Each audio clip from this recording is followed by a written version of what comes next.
Hello, everyone. We're so happy to have you here tonight. My name's Michelle Slaybaugh. I am a Black, queer woman, light skinned, in a black shirt with clear glasses on. My pronouns are she, her, and I am here as the Director of Social Impact and Strategic Communications for SECUS, Sex Ed for Social Change. Thanks, Michelle. My name is Beatrice Beckford. I go by she, her, y ella también pronouns. I'm a brown-skinned Black woman, Latina, wearing a gray shirt and black hair pulled up. It's wonderful to be here with y'all today. We have an exciting event for you, and so we're going to kick us off with a bit of a video. The education of our children is at stake, and it's time to rise up.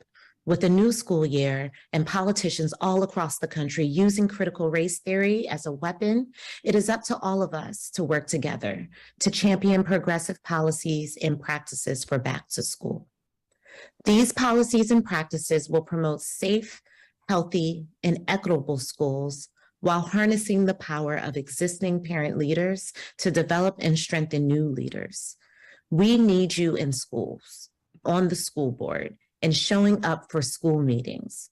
You are not alone. We can help you get there.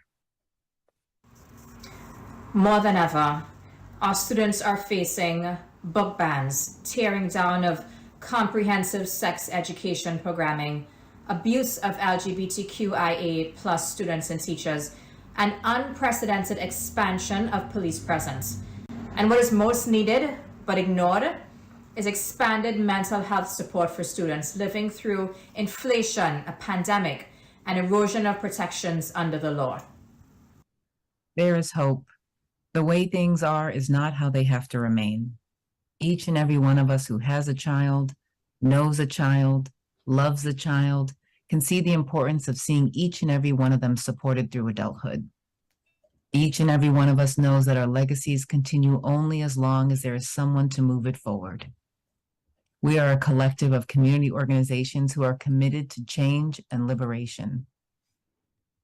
Women's March, Moms Rising, Red, Wine, and Blue, the Education Trust, Parents Together, the Frontline, African American Policy Forum, Campaign for Our Shared Future, Supermajority, Missouri Equity Education Partnership, Color of Change, and SECUS. These organizations share a common goal of caring for the present so that there can be a future for us, a future for our children, and a future for their children we can't imagine yet. We know that there is no future if we are ruled by fear, by oppression, or by violence. What will you leave with at the end of this campaign? A toolkit to help your success in your schools, podcasts and book recommendations, and a greater vision for our families, schools, and country. We deserve to have our wildest dreams of liberation realized, and we can do it for ourselves. Showing up now, preparing yourselves for the work that needs to be done, is exactly where you are supposed to be. Fear lives in places where there is no light, and each one of us has a light that is bright and shines even brighter when we are together. We are the change makers, the innovators, the dreamers, the seers. Come on in, get comfortable, and know that your presence here and the action you take now will make a difference. Our children need each of you, and we can rise together.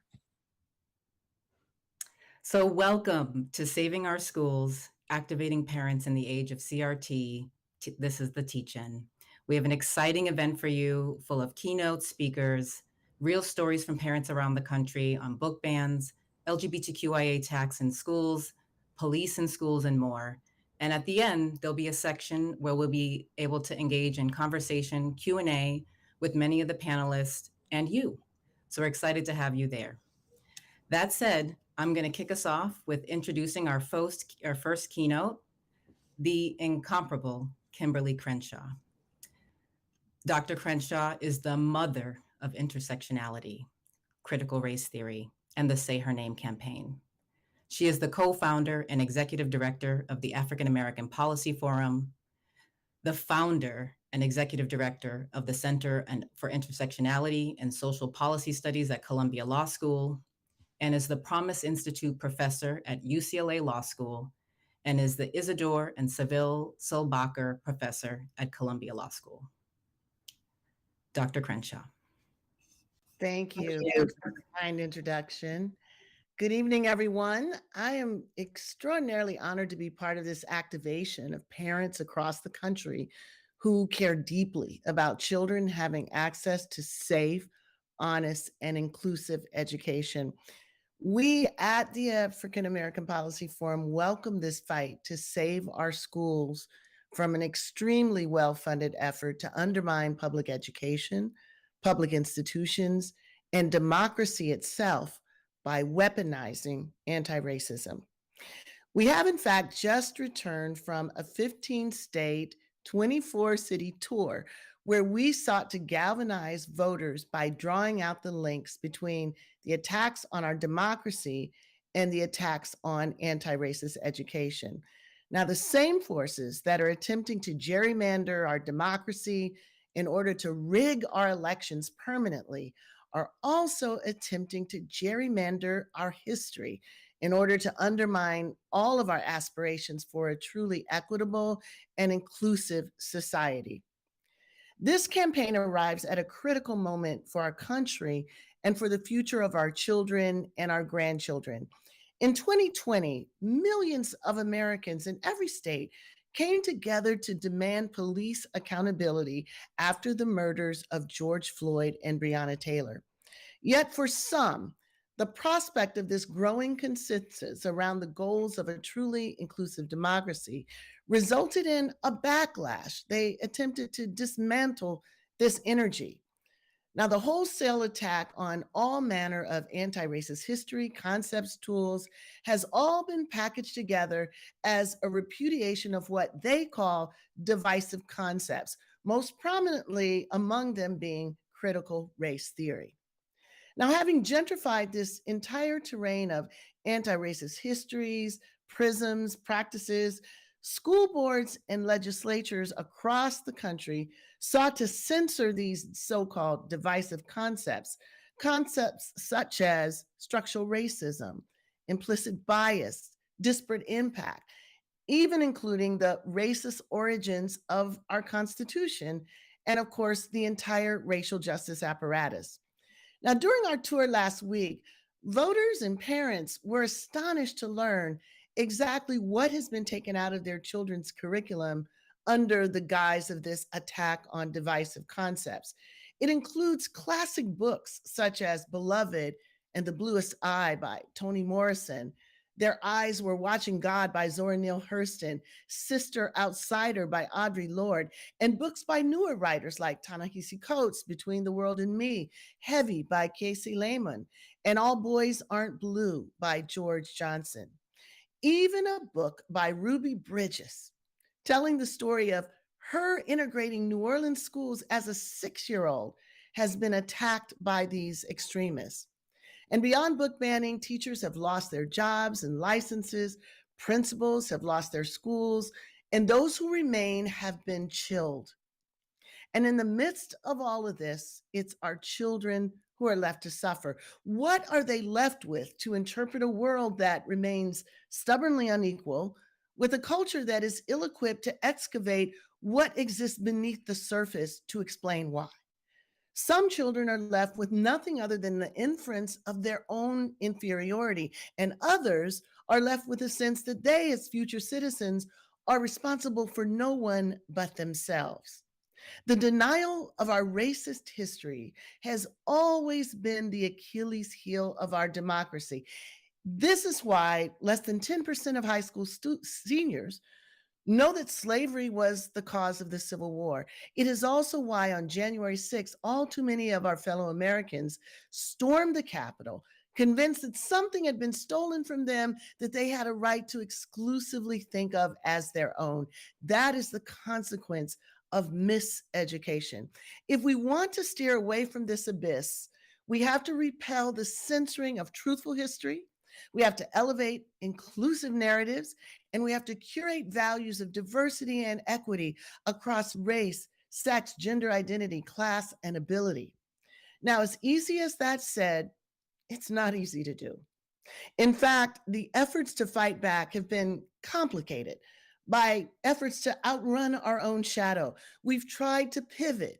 We've tried to avoid detection. We've tried to disavow CRT and a host of concepts that extremists want to paint us all with. The reality is that there are no legs that can carry us fast enough from what they don't want us teaching, because what they don't want us to teach is the true history and the current reality of this country. And that is what CRT is. Although many of you may not have heard of it until last year, it's a prism and it's a practice that for more than 30 years has been set to answer some basic questions. Why do inequalities like wealth, health, and security persist and even grow over time? And what role did law play in making inequality appear to be natural and unalterable, while colorblindness has been ramped up as a cover up to erase and deny all the hows and all the whys? These are the things that our kids want to know. And beyond that, for kids of color, these are the truths that they need to know. What extremists are trying to ban is simply survival knowledge, something we practice and teach our kids when we give them the talk, or when we place our hands at 10 o'clock and 2 o'clock, when we see the flashing lights in our rearview mirrors. To ban this knowledge about what is real and how we have long struggled to overcome it is to put us all in grave jeopardy. So this is why we must fight. As I've said for the last few weeks, there is no daylight between racial justice and democracy. Democracy was the entire reason that Brown found desegregation a constitutional right. It is why the effort to save what remains of those commitments have to be fought tooth and nail.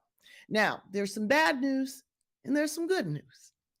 The bad news is that the lies have done damage. They've traveled throughout the country before our truth got its boots on. The good news is that majorities are with us. Majorities support the teaching of our historical truths in our schools. Our own focus groups of Democratic voters tell us that when we define critical race theory, 82% of them are squarely with the teaching of critical race theory. And so are our children. We know too that once the fertile soil of racism has been tilled and seeds are planted, the branches of the poisonous vine extend to launch further attacks, from don't say gay and don't say trans to the current rise of anti-Semitism. So given this stark reality, it's vital that we push back against these anti-democratic forces and their attack on public education.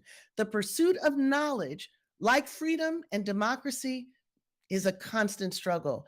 It is not a one and done scenario. So together with our partner organizations, we stand in solidarity with you as parents to fight back against book bans and attacks on the knowledge necessary to sustain a truly inclusive democracy. We hope that tonight's event provides you with an in-depth understanding of how we got to this fraught moment. We also will hear personal stories from individual parents, because the human cost of these attacks is too often invisible. And finally, we hope you'll find the tools you need to take action in your local communities, whether you can give 5 minutes or you're ready to run for office. And most importantly, come November 8th, let them know what we think about banning books, about erasing our history, and about undermining our democracy. Thank you. Thank you so much, Kimberly, for an incredible kickoff to this conversation. I am super excited to hear what else our speakers have to offer. And next, we are going to be moving into the conversation on book bans. And according to PEN America, who published a report in September of this year, during the 2021 and 2022 school year, 138 school districts in 32 states banned more than 2,500 books. robbing our youngest Americans the opportunity to learn through literature. And now we are going to hear a story from Zabrina Looney with the AAPF. My name is Zabrina Looney, and I am a wife and mother of 4, and I live in Wentzville, Missouri. I got wind that there were some books that were being challenged. My son actually happened to be in English AP class, so this would directly affect him. There was too much of a coincidence of books that were targeting LGBTQ authors and that was targeting Black authors. And that was something that struck me because I was raised in a very rural area. And I understood the importance of having books to help me identify some of the things that I experienced within a school system where I didn't feel like I was seen. I talked to my son and I asked him what did he feel and what did he think? And he said he thought it was wrong. And I asked him, did he think it was wrong enough for him to do something about it? And he said yes.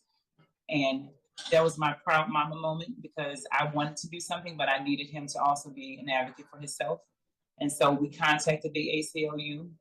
I would say to anyone who is going to stand up for something that is wrong in your community, that is wrong in society, that you feel like it's wrong, you have to be prepared to finish the fight. You have to be prepared for whatever comes next. You have to show strength in whatever decision that you make. You have to show tenacity to finish it. It is not for the weak, but when my story is told, I'm confident in the fact that it would be that I stood up when something was wrong.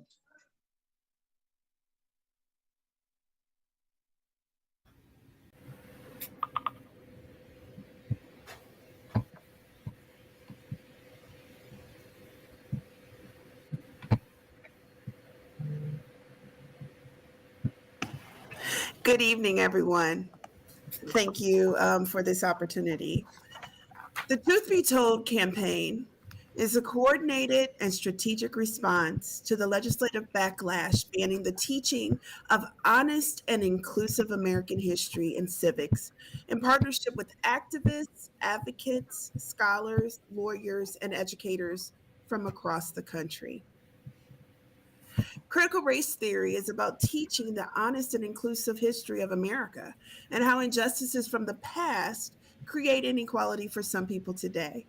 It is the best way to combat division and promote unity by equipping our children with the tools they need to thrive in a diverse world. Anti-CRT legislation seeks to chill and silence lessons on race, racism, sexism, and the truth about America's history in public school classrooms.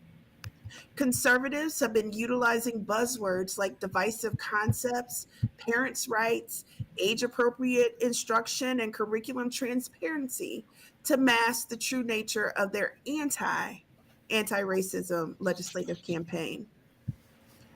To understand the end goal, consider the recent boast in the New York Times by anti-CRT architect Christopher Rufo, when he declared, "We are right now preparing a strategy of laying siege to the institutions." The institutions here are the public schools, which he believes are waging war against American children and American families. Let's go back to fall of 2020 to answer the question, how did we get here? After viewing an interview with Christopher Rufo on Fox News, former President Trump issued an executive order banning diversity and inclusion training in the federal government. The American Legislative Exchange Council, ALEC, hosted a workshop in December of 2020 as part of its annual summit to advance model legislation with right-wing actors. The workshop, entitled Against Critical Theories Onslaught, was led by speakers from conservative think tanks. The summit was designed to provide a blueprint to expand Trump's executive order to the red wall, representing the 30 Republican trifectas held in red states. Although President Biden rescinded this order on his first day, the Red Wall campaign was already underway with states introducing and passing anti-CRT legislation. The chilling effects were immediately felt by educators nationwide. Kristen? It bears noting that most of the ALEC-inspired bills passed initially mirrored the executive order language, focusing on banning ill-defined divisive concepts related to race and sex stereotyping or scapegoating to prevent highly subjective feelings of classroom discomfort, mainly among white children. A closer look at bills introduced in 2022 reveals that legislators are taking a more aggressive approach to attack CRT, being more explicit and transparent about what they seek to silence. Over the past 2 years, we've seen 89 bills specifically target critical race theory by name, while inaccurately defining what it is, and a total of 214 bills restricting teaching of race and sex-related concepts in schools, universities, and employee trainings. Another wave of anti-truth legislation includes bills that would mandate the instruction of highly partisan materials that are favorable to conservatives. This is a clear ploy to indoctrinate students by preventing them from accessing certain content, namely content that illuminates how systemic racism influences law and society, and force-feeding them content that cements a singular view. One key example is Florida's HB 395, an anti-communism bill championed by Governor DeSantis, which ironically mandates the instructions of how citizens suffered the suppression of speech under communist regimes. Mandatory punishment is another trend. These are specific required punishments for individuals or school districts found in violation of the law. One especially egregious example is Oklahoma's SB 1142 that sought to impose a $10,000 fine for school districts whose libraries contain books about gender identity. Finally, there's been an increase in surveillance state provisions, typically billed as parental bills of rights, demanding that teachers post all their lesson plans and readings online for parental view and consent. These are part of a broader trend of parental rights bills that have historically reared their ugly head in moments of racial progress in schools, like after Brown v. Board of Education. Banning books that offend the sensibilities of concerned parents is an American tradition with a long history. And the coordinated war on books that we're seeing today is only the latest chapter in this story. In the early 1900s, the United Daughters of the Confederacy were banning textbooks they deemed unjust to the South. In the 1930s, there was a moral panic over U.S. history and civics textbooks labeled communist propaganda because they discussed poverty and economic inequality. These sorts of issues were revived forcefully with the Second Red Scare and McCarthyism of the 1950s, and the focus on racial issues in textbooks reached its highest point of the 20th century following the campaign of massive resistance to school desegregation throughout the 50s and 60s. By the 1970s, the reactionary script was pretty much set in stone, and what mattered was not the reality of the curricular or textbook content, but the outrage and fear of paranoid white parents.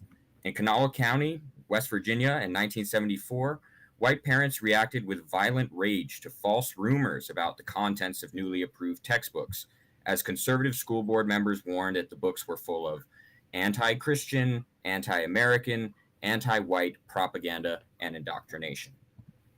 But it's important to recognize that the resistance to CRT has opened up the floodgates for a cornucopia of concerns about all sorts of books authored by or for members of marginalized communities. In October, Texas legislator Matt Krause sent out a demand to all school districts to investigate a list of over 800 books in their curricula, classrooms, and libraries. Analysis showed that more than 60% of the books on that list had to do with matters related to LGBTQ topics, and about 20% touched on transgender issues or featured a trans character. PEN America has collated an index of school book bans that offers a snapshot of the trend. Their index lists 2,532 instances of books being banned in over 100 school districts in 32 states between July 2021 and June 2022. These districts represent over 5,000 schools with a combined enrollment of over 4 million students. Some of the most common themes among the banned books are those that include prominent LGBTQ characters or characters of color, address topics involving race and racism or LGBTQ issues, or have themes related to civil rights and activism. Dozens of even children's books have been banned, including biographies of Rosa Parks' Ruby Bridges, and Martin Luther King Jr. The descent into fascism in Nazi Germany included numerous book burnings. The line between the Republican Party today and fascism, if it exists, is increasingly difficult to identify, as we can see from this picture side by side. This is from Tennessee, led by a Republican preacher. There were book burnings this year. And just as in Nazi Germany, today's fascistic anti-democratic movement is fueled by an alliance between an authoritarian white supremacist political party and conservative elites who see public organizing and liberal democracy as threats to their wealth and power. Some of you might be wondering, why target critical race theory and why now? Well, it's important to note that we are facing attacks on multiracial democracy, public education, and racial and social justice because we have been winning in the court of public opinion and on the streets to demand a more just society. From the Manhattan Institute to the Heritage Foundation, from Fox News to the State Policy Network, the architects of right-wing infrastructure realized how they were facing a serious dilemma that became even more apparent after the 2020 elections, when Democrats won back control of the Senate following an incredible intersectional activation that resulted in an upset win in Georgia. As a result, one nagging challenge that right-wing operatives with the school privatization agenda had was to figure out how to get white parents to disinvest in their public schools, a formidable challenge because of the way that white supremacy operates. Because of white flight and the exclusionary and state-supported development, policing, and protection of white neighborhoods, suburban parents have been generally happy and satisfied with their public schools and public school teachers. That's why a fear-mongering campaign centered on race was so essential to turning around both the racial reckoning momentum among suburban white voters and their support for public schools. Enter the disinformation campaign against critical race theory. This hit job had to be about race, it had to have a strong emotional appeal, and it had to invoke fear with lies about the real state of things to make inroads among white suburban parents who were moved during the summer of racial reckoning to demand racial justice. At AAPF, we have been saying all along that a defensive message like critical race theory is not taught in public schools is not only ineffective, it's counterproductive. It unintentionally endorses anti-CRT legislation by treating critical race theory and systemic injustices as things that don't belong in public schools. And once we accept that premise, it's just a game of what falls inside or outside of the boundaries of CRT. This allows for distancing and disavowals to take center stage instead of affirming the importance of these essential classroom conversations. At some point, we must stand up for the importance of teaching about systemic racism and related forms of structural subordination by using the most powerful anti-racist tool that we have in our toolbox, and that is critical race theory. And so we really want to emphasize that even though the challenges ahead of us may appear stark, there has been considerable resistance. And we are thankful, for example, for the lawsuits filed against Oklahoma, New Hampshire, and Florida's backlash laws by the ACLU, LDF, Lawyers Committee for Civil Rights, NEA, and the AFT. Students and youth are organizing, and the groups sponsoring this event are hard at work on many initiatives. You can join AAPF tomorrow at 7 Eastern for our virtual event, Books Unbanned, From Freedom Writers to Freedom Readers, a cross-country call to action. You can find the link for free registration in the chat. So we thank you all for your attention, for helping us to fight back against these anti-CRT, anti-truth movements fueling book bans across the country.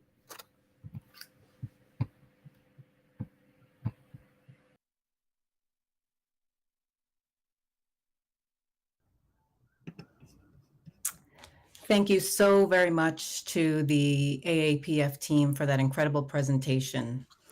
In addition to book bans, our attacks on our schools and our children have included harmful attacks on our LGBTQIA students, as well as attacks on comprehensive sex education. Next, we'll hear from a parent, Lizette Trujillo, and as well as representatives from SIECUS and Campaign from Our Shared Future, who'll help us understand how we can push back.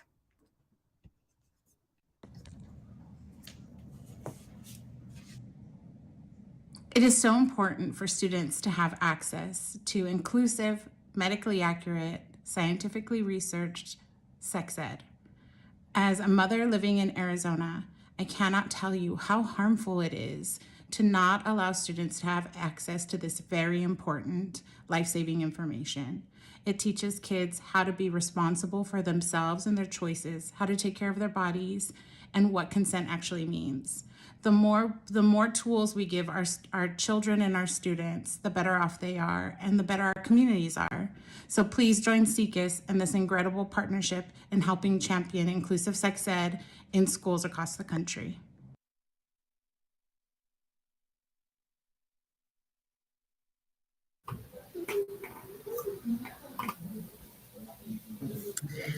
Thank you so much.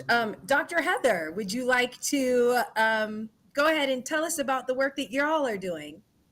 Good evening. It's so good to be in community. My name is Heather Harding, and I'm the Executive Director of the Campaign for Our Shared Future. And we're a nonpartisan common ground effort founded on the principle that every child, regardless of their background, deserves access to a high quality, age appropriate education.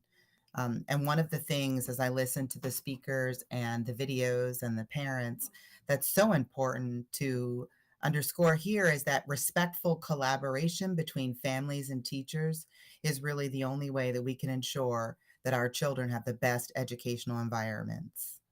Unfortunately, out of touch and career-driven politicians have really hijacked our nation's schools and school boards. They've launched, as you've heard, a full-out attack on our kids' education. And sadly, the children most often targeted and attacked by these political extremists are some of our most vulnerable. From the hateful legislation, like the Don't Say Gay bill in Florida, to widespread discriminatory book banning, LGBTQ youth and families have repeatedly found themselves in the political crosshairs. In fact, in 2022, we tracked 45 state-level education bills aimed at weakening protections for LGBTQ youth and otherwise promoting a culture of hostility for the most vulnerable, but for all kids. It's become increasingly clear that politicians have no plans of letting up these attacks.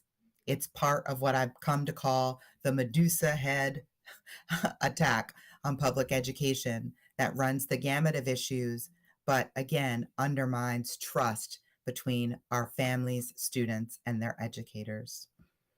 All parents, no matter where we come from, we want our kids to be welcomed into the school environment so they can learn and grow.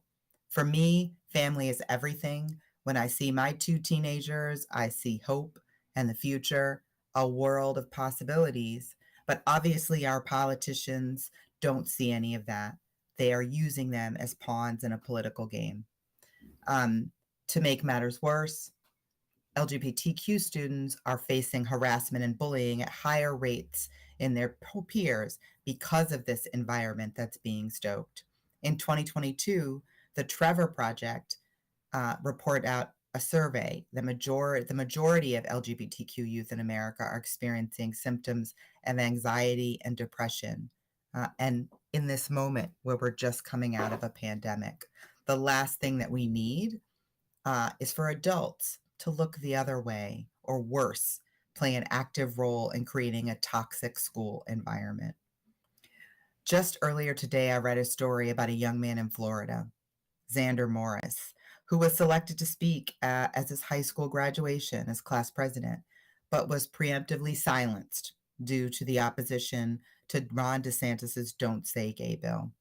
As an out gay student, Xander felt it was his responsibility to stand up to the governor's efforts to disenfranchise and erase LGBTQ students and families from Florida schools. Sadly, but unsurprisingly, The politicians in his school district caught wind of his activism and stepped in to prevent him from speaking his mind. They threatened to stop the entire graduation ceremony, which impinges on his rights as a citizen. But students like Xander have a strong resolve in the face of adversity. He, along with some of his peers, became plaintiffs in the lawsuit against the state of Florida. And I'm quoting him. He says, "I am the first openly gay class president in my school's history. This censorship seems to show that they want me to be the last." We cannot stand down, especially as parents. We have a responsibility to protect all of our children. These kids are working hard to get to know each other across lines of difference, and their educators are trying to prepare them to succeed. We need to support those efforts. We need to make sure that we are in partnership. All over the country, the threat of career-motivated politicians infiltrating our school boards and becoming more prevalent is real. These efforts to erase history, which have been well shared prior to my talking, are part of America's complicated racial past. We can have and do have a great country, and we need for it to get better.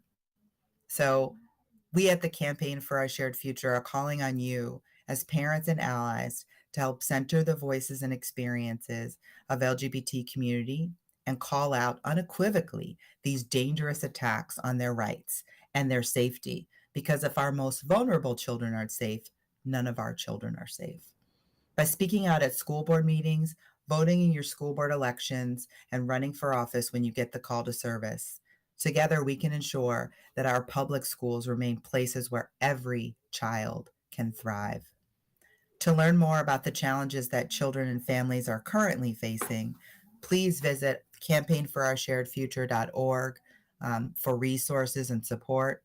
Thank you to all of the partners I'm joining here today in the fight for more inclusive schools, and to you, the families and communities that make the work possible. Thank you, Dr. Harding, for that incredible information. I'm now going to take a couple minutes as the Director of Social Impact and Strategic Communications for SECUS, Sex Ed for Social Change. I'm here to talk about sex education legislation and policy. SECUS, Sex Ed for Social Change, has served as the nation's voice for sex education since 1964, asserting that sexuality is a fundamental part of being human, one that is worthy of dignity and respect. Through our advocacy, policy, and coalition building, SECUS advances sex education as a vehicle for social change, where all people receive sex education, are affirmed in their identities, and have the power to make decisions about their own health, pleasure, and wholeness. But let's talk about the real tea of 2022. SECUS has tracked about 127 bills that were anti-LGBTQAI+, including restrictions on classroom discussions of sexual orientation and gender, transgender youth sports bans, gender-affirming care bans, and other bills that would lead to hostile school environments for our LGBTQAI+ youth. We saw a dramatic 413% increase in divisive concept bills that Kimberly Crenshaw mentioned earlier, that have come into being introduced this year alone. Often the bills that we're seeing are copycat bills. And this is why this is important for everyone who is watching. These are the same exact or almost same exact language from previous bills that we are seeing pop up in states and districts all across the country. And we want to inform you about who these individuals are, because despite America's large-scale support of teaching truth, teaching CRT, teaching sex education in the classroom, our youngest Americans are at risk because there are politicians out there who do not mind compromising their safety to build their base and garnish capital for their campaigns. I want to really stress how sex education has been a part of Americans' history since 1919. It was then that the US Department of Labor and Children Bureau released a report suggesting that sex education was vital for the development of youth. In 1920, sex education was introduced into high schools. 1930, the US Office of Education published its first sex education materials and starts to train teachers. In the 30s and 40s, human sexuality courses appeared in colleges. In 1964, as mentioned, SECUS was developed. And in 1968, the US Department of Education gives NYU a grant to develop graduate programs for training in sex education. Then the 60s and 70s hit, and sex education became politicized.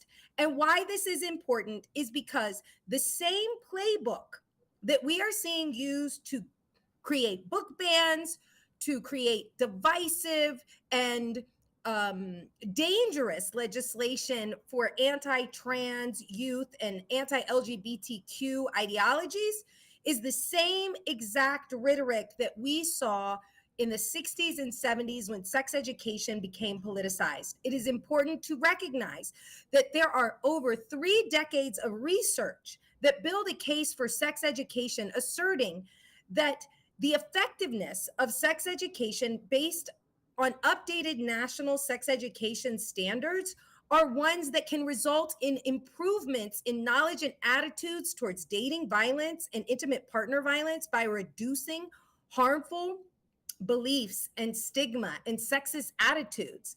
Sex education improves understanding around physical boundaries and healthy relationships. Sex education improves social and emotional learning and increases bystander self-efficacy. These studies show that no matter where we live or who we love, most of us want our young people to receive relationships and sexuality educations at schools. And that includes parents. We know that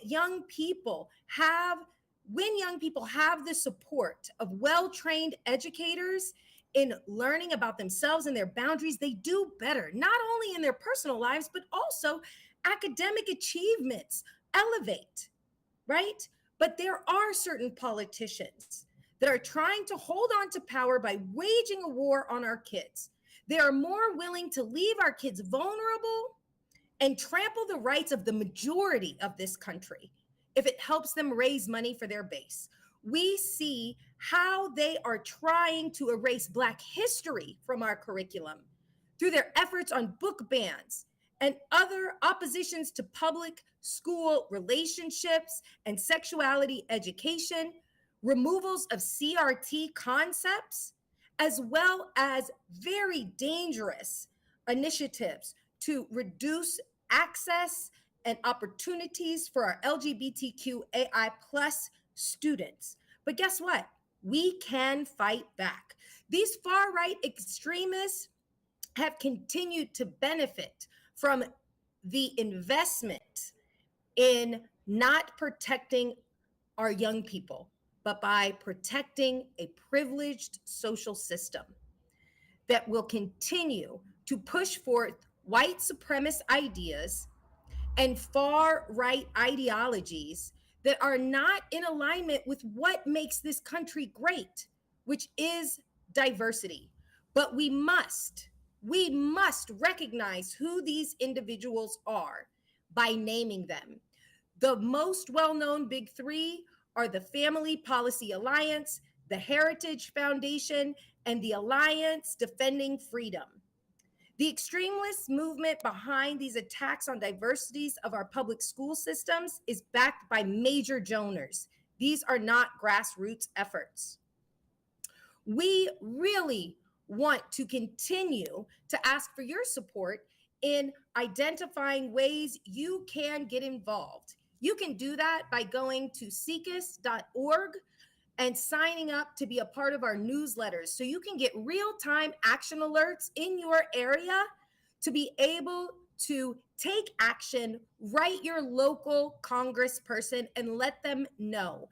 I also invite you to check out SECUS's state legislative policy reports that allow you to understand where your state legislation sits around sex education. And finally, I want to invite you to check out educateus.org. That is SECUS's C4 sister organization that can give you a full download of candidates that are supporting sex education and reproductive rights on the ballots this year. I want to remind you that while this is always and often tiring and overwhelming, there are organizations that are here to help. Get involved in whatever level you can and know that we are here fighting for you.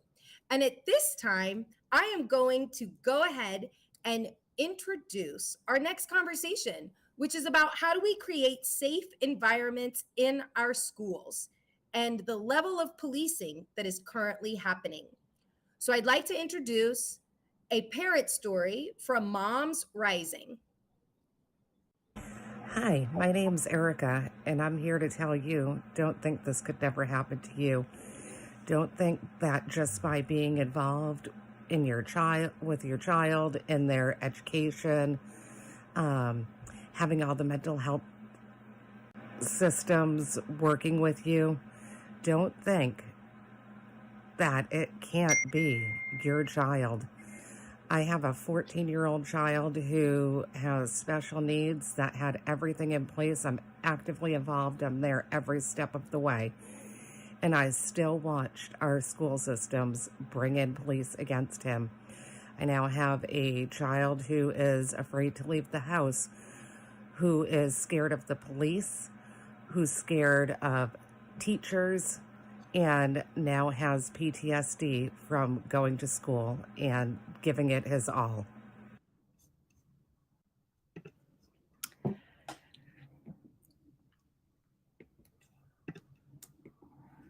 So again, I just want to say how wonderful it is to be here with you all virtually. The outpouring of interest and support for this event has been deeply inspiring. As I share this section on school health and safety, I would love for folks to be thinking about what makes you feel safe and supported. This question is an important starting place for how we can envision and create a climate in our schools that supports students and creates a culture of safety that centers the needs of children and young people. Please feel free to add your reflections, your ideas, your thoughts in the comment section. Now more than ever, young people, and specifically school-aged children, need support. Our country is experiencing an urgent mental health crisis. In 2019, more than 1 in 3 high school students said they experienced persistent feelings of sadness or hopelessness, and 1 in 5 students seriously considered suicide. Emergency rooms across the country saw a significant increase in the number of ER visits for mental health reasons in young people. While this crisis isn't new, a persistent lack of investments in school-based mental health resources on top of a pandemic has made it exponentially worse. Young people who experience anxiousness, depression, and worse are struggling, and their mental health challenges can be incredibly overwhelming for parents and educators to navigate. Support and safety go hand in hand, and too many of our schools lack the resources to provide meaningful support. School counselors, nurses, social workers, and school psychologists are often the first to see children who are sick, stressed, or traumatized, particularly for low-income school districts. The benefits of investing in mental health services in schools goes above and beyond the immediate supports that children and young people get when they engage in these services. These same schools with these services and supports see better attendance rates, better academic achievement, and higher graduation rates, as well as low rates of suspensions, expulsions, and other disciplinary incidents. Support and safety go hand in hand, and data shows us that the presence of school-based mental health providers not only improves outcomes for students, but can improve overall school safety. The benefit of investing in school mental health supports is clear. So you would think it would make sense for school boards, principals, government leaders, and elected officials to be using every available resource to increase access to school-based health and mental health professionals. But instead, what's happening is funding for police and schools has been on the rise on top of a national youth mental health crisis. And while schools face critical shortages of counselors, nurses, psychologists, school social workers, and teachers, even schools offering some mental health services are terribly understaffed. Nationally, it's recommended that at least one counselor and one social worker for every 250 students, at least one nurse per 750 students, and one psychologist for every 700 students. These staffing recommendations are a minimum requirement.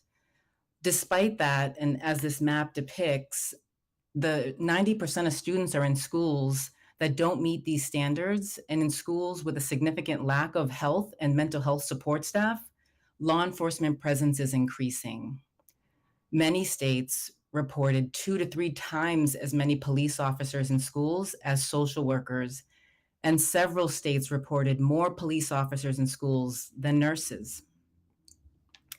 This is an issue affecting millions of students across the country. That's 14 million students in schools with police, but no counselor, no nurse, psychologist, or social worker. That breaks down to 1.7 million students in schools with police but no counselors, 3 million students in schools with police but no nurses, 6 million students in schools with police but no school psychologists, and 10 million students in schools with police but no social workers. What this looks like in our schools is parents like Erica seeing their kids experience harm versus help. And just to give an example, there are now more law enforcement officers in Florida's K-12 schools than there are nurses. And the arrests of students have jumped in the 2 years since legislators passed a law requiring that every school deploy a police officer and an armed school employee. You may have remembered the Give a Teacher a Gun effort. This more police, more guns approach is not working. And these images show the Orlando Police Department escorting a 6-year-old away after arresting them at their school. And then there's Kaya, a 6-year-old who, with her grandmother here. Kaya's tiny wrists were zip tied and she was escorted out of her school, taken into custody after she reportedly threw a temper tantrum. The temper tantrum had been triggered by tiredness because of her sleep apnea, a condition the school was well aware of that made her irritable that day. As a result of the arrest, Kaya developed extreme separation anxiety and wakes up screaming with night terrors. These stories are not the only ones, and they're happening across the country. During the 2018 to 2019 school year, the number of children and young people arrested in Florida increased 8%, even though communities around the schools saw a 12% decline in the number of young people arrested. Police officers arrested elementary-age kids 345 times. That includes arrests of a 5-year-old and 5 arrests of 6-year-olds in the same year.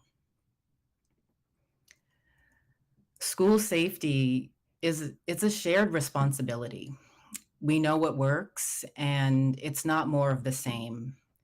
Investing in school-based mental health supports helps kids, particularly the most vulnerable, while continuing to pour hundreds of millions of dollars into policing in schools has not made our schools any safer, and instead has actually created more harms. The reality is that together we can change this, and it starts by taking action, speaking out, signing petitions, and advocating for resources for student mental health supports. It means showing up at school board meetings, writing or calling your elected officials and educating them on the importance of school-based mental health supports and the mental health crisis that our children and families are navigating. Additionally, police and schools are funded in a number of ways, but ultimately they're funded by us. They're funded by you through your local, state, and federal taxes. And the people you elect, the people we elect, Congress, governors, mayors, city council, and even school boards make funding decisions on our behalf, on your behalf, from year to year, which means you can help influence how your elected representative distributes and redistributes public school funds. You can push for budget proposals that invest funds into what students really need instead of pouring money needlessly into more police in our schools. You can advocate for and tell your legislators to support bills like the Counseling Not Criminalization Act, which would provide $5 billion in new grant funding to help schools hire more counselors, social workers, behavioral health professionals, and to help school districts implement services in schools that create a positive and safe climate for all students. Together, we can advocate for the type of safe and supportive school environments where all children can learn, grow, flourish, and thrive. So let's continue this conversation in our homes, in our schools, and in our communities. I mean, let's do it everywhere. Let's have this conversation everywhere. Because when we know better, we can dream bigger, we can make meaningful change in the lives of our children, and ultimately, we can do better as a society. Thank you.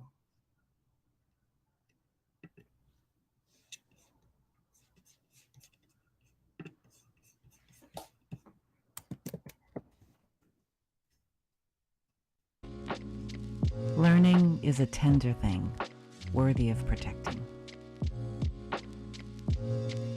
Schools can be a safe place for students to learn, heal, make mistakes, and grow. A place where students can receive the support they need to thrive. A place where children can build healthy relationships with themselves, their peers, with adults, and their communities. Introducing policing into schools and criminalizing student behavior fractures and harms this delicate ecosystem, turning students into targets, teachers and staff into weapons, and schools into pipelines to prison.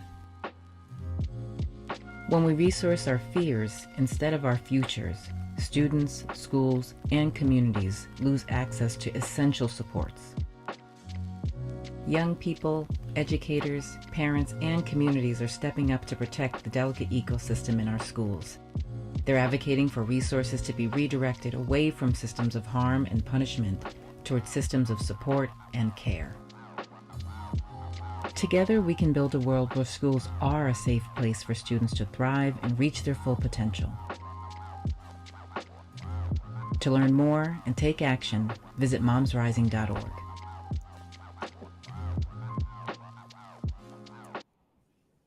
Wonderful.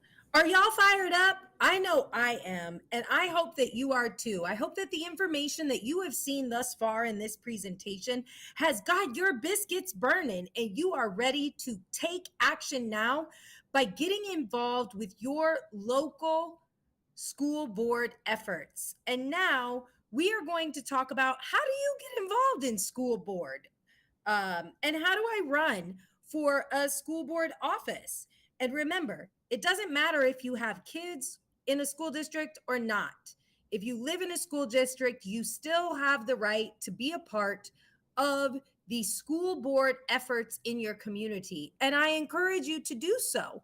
Homeowners insurance would do the same thing. So now I'm going to throw it to our next video, which is about getting involved in local school board elections. My name is Nidhi Satyani, and I am a school board member in a suburb of Columbus, Ohio. I chose to run for office a year ago because I believe in our public schools. Our public schools are the one place where everyone, regardless of identity, regardless of ability, regardless of socioeconomic differences, come together with a shared goal of becoming informed citizens, citizens who care about the welfare and dignity of others. And that's the heart of a democracy, and I believe in democratic societies. Our nation is at a fork in the road. Will we continue to honor the dignity of everyone? Will we empower our teachers to teach hard things? Will we challenge and support our students to reach a high bar? I love my district. and I believe in our students, and I know they will go out and change the world. I'm also not naive enough to believe that one suburb of Columbus, Ohio can do it alone. So I'm asking you to please join me. Run for office. It's hard, and you can do it, and it is really worth it. Thank you. Hi, good evening. I'm Julie Womack. I am the Chief Organizing Officer for Red, Wine, and Blue.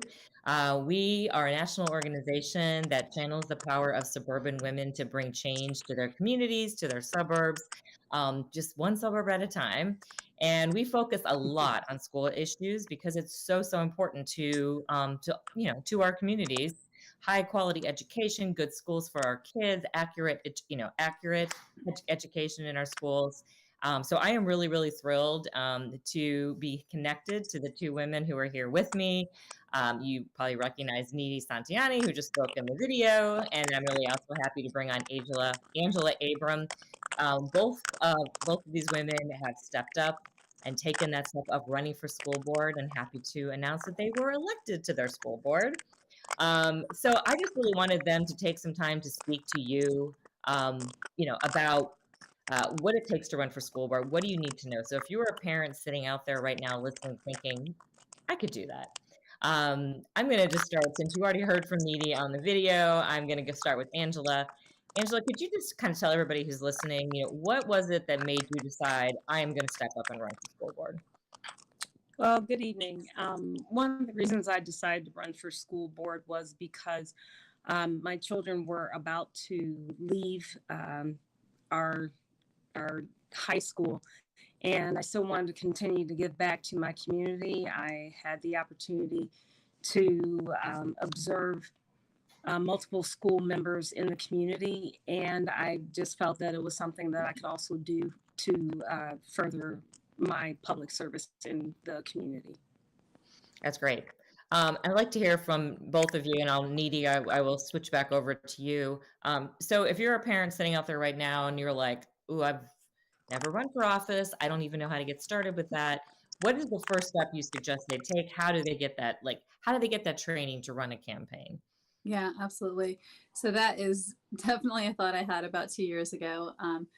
And there are so many resources out there. Most of them are free. There are some that you can pay for that will really give you the tools that you need to create a campaign plan, which is basically a business plan for your campaign. Angela and I actually met through a local Ohio-based organization called Lead Ohio. But there are organizations all over the country that will give you the training that you need, that will teach you how to fundraise, that will teach you how to knock on doors, that will teach you how to hone your message, that will teach you how to prepare for a debate. All the different parts of a campaign can be taught and can be learned, and there are organizations who will support you. Angela, anything to add to that? Anything that you thought was super helpful in terms of getting training or in preparing for that run for school board? Certainly, I was given pretty much like a syllabus. This is what you need to do first. This is what you need to do next. And I was taught how to kind of back plan from the election date all the way to whatever my current calendar date was, and be able to make sure that I was staying on target with all of the objectives that we needed to complete. So we certainly did learn a lot in our Ohio based programming. And I know there are some national programs that are through certain political parties. So, if a person is of a certain party, they can certainly look that up from the National Training Center aspect. So those are the things I do. I know that I've worked with groups like Lead, Emerge, Run for Something if you're on the younger side. I think if you're under 40 for Run for Something. Obviously, political parties also do that training. So there are definitely so many avenues to take. How did you guys go about, and I'll go back to you, Nidhi. How did you go about, obviously you got this training and then you're like, I'm going to jump in, I'm going to do this. What was the first steps that you took, and how do you build a campaign team? Because you really can't do this alone, especially as busy moms and community members, you need help. Yeah, so the first thing in Ohio is to file what we call a designation of treasurer form, which I think is similar in many states. And that officially makes you someone who is allowed to collect money. And that's really the first step. So you have to find someone who can be your treasurer. And this can be anyone. I know a lot of campaign members or a lot of candidates who will use a spouse or even themselves as their treasurer initially. I don't recommend that through the whole campaign, but initially, if you need to be your own treasurer, that's totally fine. You can always change that later. But really just someone who's pretty good with numbers. It's not a lot of complicated math, right? There's contributions, there's expenses. You just got to keep track of it. And so just someone who's willing to stay on top of the individual expenses and contributions. And then from there, you really grow your team. So all of my campaign team members were other moms in the district. Some I had met through the PTO, some I had met through my kids' soccer teams, just other people who have skills that would complement my own skills in getting that campaign off the ground.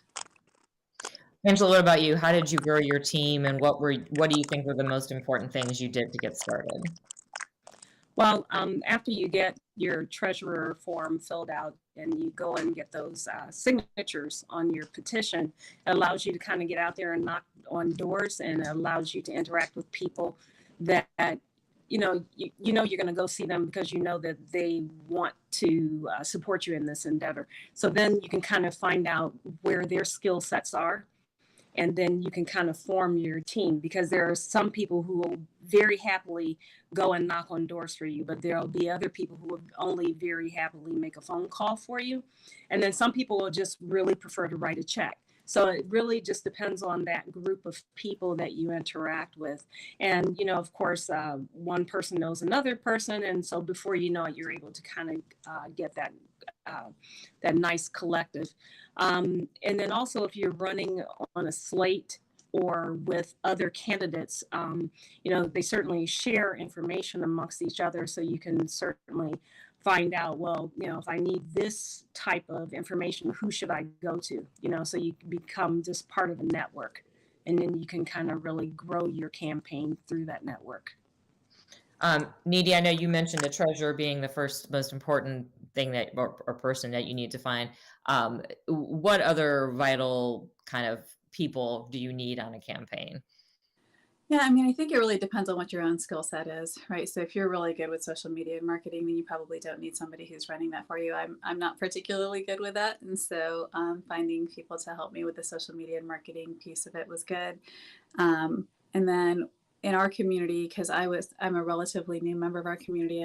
I lived here 6 years when I started my campaign. And this is an old community where people live here for generations. So for me, it was really important that we were connecting with people on an individual basis. And so we had a lot of house parties, kind of meet and greet type things. And so one of my friends was just in charge of scheduling those and making sure they had what they needed for the house party. So just knowing your community and what are the ways in which people will learn about you and they'll trust you as someone who is one of their own will dictate who you invite to be on your team. Angela, same question, like, you know, who do you think is vital? And then maybe you can just share with us too, you know, your best advice to somebody that is thinking about doing this, considering it, even if it's just a little, you know, tiny thought in the back of their head right now. What advice would you give them in terms of getting started and taking that next step and actually running? Well, certainly, first thing I would recommend is go to your school board meetings. Be involved. If you are not a parent of a child in the district, then definitely make sure you're abreast of what the current issues are in your community. A city is only as strong as its school district, and a school district is only as strong as a city. So also make yourself aware of what's happening in your city or your township. And you know, just go for it. There's no reason why you shouldn't. You know, do your homework, find those people who will support you, and find those people who will be realistic with you. You don't want anyone just kind of gassing you up, but find those people who will be your true listeners, but who also tell you the truth so that you can move forward with a good intention. Needy, what about you? Advice for people who are considering this? What do you want to tell them about what you've seen and done in terms of of stepping up to do this? Yeah, I think the thing to keep in mind for me is that you're never alone. it may feel like you're alone, but you're not. Like I said, I met Angela through some campaign training events, but just getting to know other candidates who are hitting the trails the same time as you is such a great way to have a support group of just, hey, I had this negative experience when I was door knocking. How did you handle it? This is how I handled it. All those real-time experiences and having someone else to go through it with you is really critical. And you're not alone, right? There are people running all around the nation. One of the people that I connected with, I met through Facebook, and she was running, 7.5 hours away from me. But we would still connect every now and then just to talk about our experiences and how similar they were, and how she was responding, how I was responding. So it'll feel like you're alone sometimes, but you're really not. There are people out there. That's great. Keep that in mind. Yeah. And then when I asked these two ladies to speak, and I asked, did they know each other? Because we're all in Ohio. And they both like, yes, we met at training. I'm like, that's the Small World connection that you can make doing this. So thank you both for coming on and speaking. Really appreciate it. And thank you. Red, Wine, and Blue is always happy to be involved in school issues. It is a big part of what we do. So if you all are looking to organize in your community, if you're looking to get more involved in your school boards, showing up to your meetings, you can definitely come check out our website at redwine.blue. We have a parent playbook that teaches you how to organize in your community. So very happy to be here. And I'm going to move back over to the next section of our program. Good to see you both. Thank you. Thank you.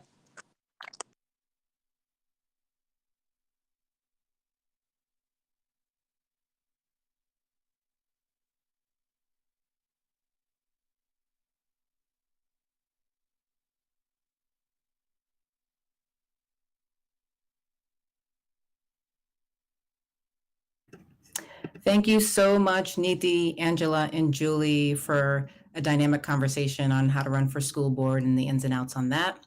It is my deepest honor to be able to introduce our next keynote, Dr. Ibrahim X. Kendi. Dr. Kendi is the Andrew W. Mellon Professor in Humanities and the founding director of Boston University for Anti-Racist Research. Dr. Kendi is a contributing writer to The Atlantic and CBS News Racial Justice Contributor. He is the co-host of a New Action podcast, Be Anti-Racist. In 2020, the Time magazine named Dr. Kendi one of the 100 most influential people in the world. He was awarded a 2021 MacArthur Fellowship, popularly known as the Genius Grant. Introducing Dr. Ibrahim X. Kendi. Hi, I'm Ibrahim X. Kendi, and I first want to share a moment of encouragement to all the organizations that came together for this event, specifically Moms Rising, Women's March, Red, Wine, and Blue, the Education Trust, Parents Together, and the African American Policy Forum. I've been saying for months now that in order to combat those who are organizing against the truth, those who are organizing against our ability to teach young people to be anti-racist, those who are organizing and vilifying critical race theory, that we have to organize. We have to out-organize them, and we have to gain and move into positions of power. And so I'm just excited that these organizations would come together for this forum. And of course, I am elated to hear, of course, that Kimberly Crenshaw is speaking. And I just wanted to say a few words to the group, to everyone. And I think the first and most important thing that I want to convey is that, as I write about in my recent book, How to Raise an Anti-Racist, we're either raising our children to be racist or raising them to be anti-racist. We're either raising them to recognize that skin color is as irrelevant, as the colors of the clothes that we're wearing, or we're raising them to attach dark skin or lighter skin to positive and negative qualities. We're either raising our kids to recognize that the inequality and inequities that they see between darker people and lighter people are the result of bad people or bad policy. We're either raising our children to be racist or anti-racist. And just like with anything else, like teaching our kids to share, teaching our kids to be kind, teaching our kids to do the right thing, we have to actively raise our kids to be anti-racist. And indeed, it's never too early to start. Unfortunately, our kids are internalizing ideas that attach negative qualities to particularly people with darker skin before they are articulating it, before they can even articulate it. Some studies show that it's as early as 3 years old, but our kids don't really start talking about or expressing their ideas about race until they're more 5 or 6 or 7 years old. And studies show that when our kids start asking questions or expressing their ideas, the first response and even lesson that they receive from parents and teachers and other caregivers is that you don't talk about that. And so they learn to not talk about race and racism, as opposed to us as parents and teachers providing a very safe space for them to share what they think, for us to know what they think, for us to ensure that we're orienting their thinking towards racial equality and towards justice for all. And so I'm on a mission, obviously, to provide caregivers with the tools to be able to engage in these conversations, and even to create the environmental conditions where our kids can be raised to be anti-racist. I write about, in How to Raise an Anti-Racist, how it's important for us to child-proof our homes, literally. To give an example, one study finds that the racial attitudes of a child is more consistent. The racial attitudes of a white child actually is more consistent with the number of interracial friendships the white mother has than the racial attitudes of the mother. And so even the environment, the diverse or lack thereof environment that we're raising our kids in, have an impact, because they're learning from us who we value.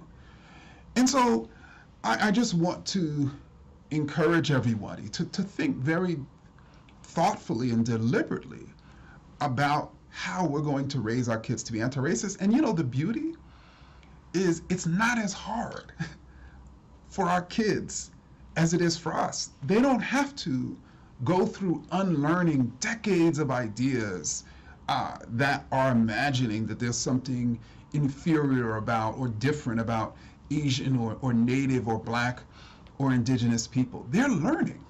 They're able to learn through us, through our schools, through our parenting, through our nurturing, racial equality, the beauty that is the human rainbow where they can see themselves. And so obviously we who are committed to ensuring all of our children do not think that there's something special or wrong about them because of the color of their skin, are facing tremendous headwinds. We're facing people in a movement that imagines itself as not racist, even as they are removing from curriculums, from libraries, books about people of color and books about racism, which is then resulting in our kids who are living in communities where there's all these racial disparities, where white people have more, and they are literally not being taught why that's the case. And they're literally seeing white people as more in the curriculum.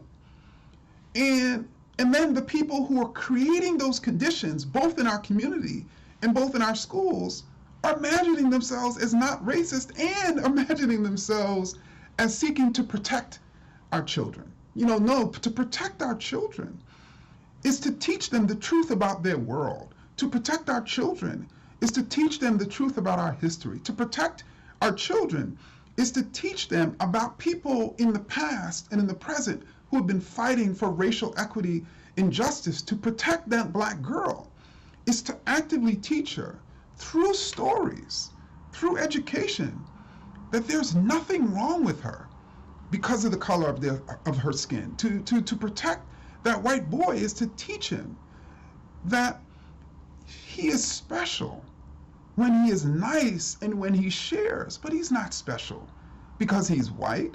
And indeed, those ideas are actually bad ideas. And so that white child can recognize when he's 13 years old that those white supremacists who've jumped into their multiplayer video games, that their ideology is wrong. So he can protect himself from it. So that Black girl, when she's 14 years old and she's facing 5 instances of racist discrimination per day, that she's not thinking it's because there's something wrong with her. She knows through her education that racism exists and racism is a problem. So I am, obviously animated about this issue because our children are the most vulnerable to these bad messages, to these racist messages, and they're the group we're the least likely to engage about it. But that stops here, that stops now, and that stops now because of the organizations and the people who've come together tonight. And I'm so glad to be in community with each of you. Thank you so much, Dr. Kendi. Incredible comments. And now we are going to open the floor up. We have a very short amount of time, but I'd like to ask the panel one question that can kind of bring this all together and coalesce all the message. So to all the people on screen now, my question to you is, that came from a Facebook viewer: what do you want to say to encourage parents who are dealing with all these issues at once and are listening to us right now?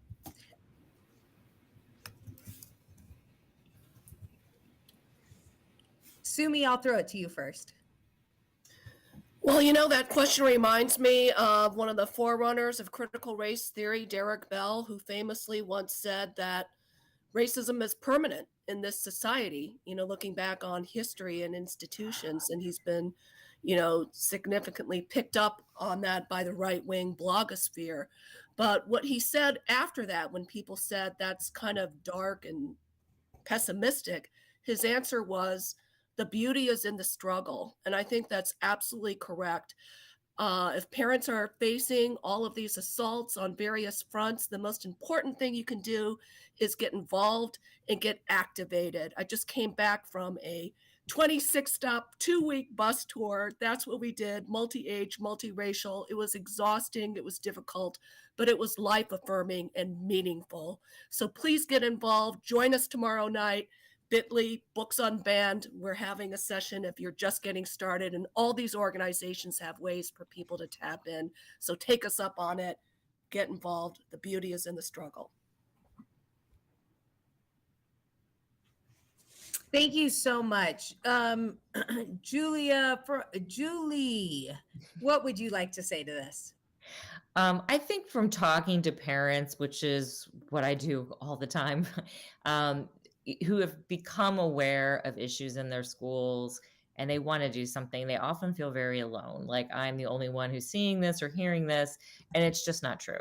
So you need to reach out. You need to, whether it's start a Facebook group or send an email to somebody you know, or go to a school board meeting and talk to parents there. Just find that community. Because I always tell people, if you start something, build it and they will come. Like, you start an organization, you start a grassroots group, you start showing up with other parents, you will find that it will grow and grow and grow. And you have so much power together when you stand up and support each other. So I always just say, find that community.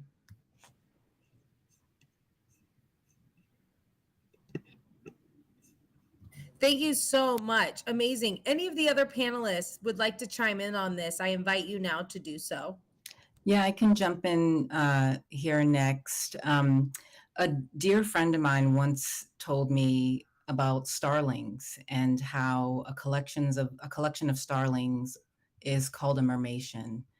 And I like to think about that in the context of parents and caregivers and all the incredible folks that are doing work across the country to address these blatant attacks on teaching truth and health and safety in our schools, as well as comprehensive sex education and protecting the rights and safety of LGBTQIA students. And so one parent, we're oftentimes made to feel like one of us is not enough. We're in isolation and are sort of made to suffer in silence. But a collection of us is a movement. And so I just want to encourage parents to, follow the groups that have been a part of this event, take action. Every single organization that participated today has a number of ways that you can take action, from petitions to running for school board. We're here with you, and we're in the struggle together. As Sumi said so beautifully, there are more of us than there are of them. Thank you so much. Anyone else from this group want to make a statement? Sure. I would just say that as a former teacher and also as a caregiver of a child who's currently in our school system, it's important for parents and teachers to work together, because from teachers, they don't often feel that they have the full support. They often feel isolated. And as parents, that same thing happens. But coming together, building power together, meeting, talking to other people, and working in community is where we find our strength. It's important for every parent to know that you are not alone, that there are networks and there are people who think exactly like you. And sometimes it can feel that way. But having these conversations, speaking honestly and truthfully, filling in the gaps, using moments like where we currently are to have those teachable moments and have those conversations with your children emboldens them, it empowers them. And it also supports the teachers who really want to have these conversations, but they don't know whether to do. And I encourage parents also to share these resources, take these back, take these to your child's school, take them to your child's classroom, and have those conversations and get involved and build community, but also share in what you've learned. It's important that we have this information, but information is only as good as how it's distributed. And this is an opportunity to share and distribute ways in which we can actually turn this around. Thank you so very much. And I would like to just say, finally, do not be overwhelmed, parents. You are not alone. And there is a plethora of organizations, a lot of whom are on this call tonight, providing you with information, access to resources, and opportunity for engagement. We do the heavy lifting so you can simply come in and be your best selves and provide the support that you can, whether it's 5 minutes, 15 minutes, 25 minutes, or 5 days. We are here to help amplify your voices through the organizational structures that we have created. And now I am going to pass it back over to my co-host to give you a rundown of all of the resources that we are providing for you in this very session. We hope that at the conclusion of this session, you will share it with your friends, you will refer back to it, and you will check out our resources. So Ms. B, it's on you now. Thank you, Michelle. So thank you all for joining us today for this teach-in, Saving Our Schools and Activating Parents and Caregivers and Communities broadly in the age of CRT backlash. Education is the cornerstone of a multiracial democracy, and schools are where we learn to engage in society in meaningful ways. Together, parents, students, educators across the country, we can push back on far-right attacks that have made our schools playgrounds for partisan politics and racial division. Following this event, a link to the recording will be shared so you can view it and use it as a resource for work in your own communities, and a comprehensive toolkit pulling in all the resources that our partners have put together to help organize and mobilize your school, your community, and have those conversations at home and nationally. So thank you again for joining us and for doing this work together with us. Have a great evening.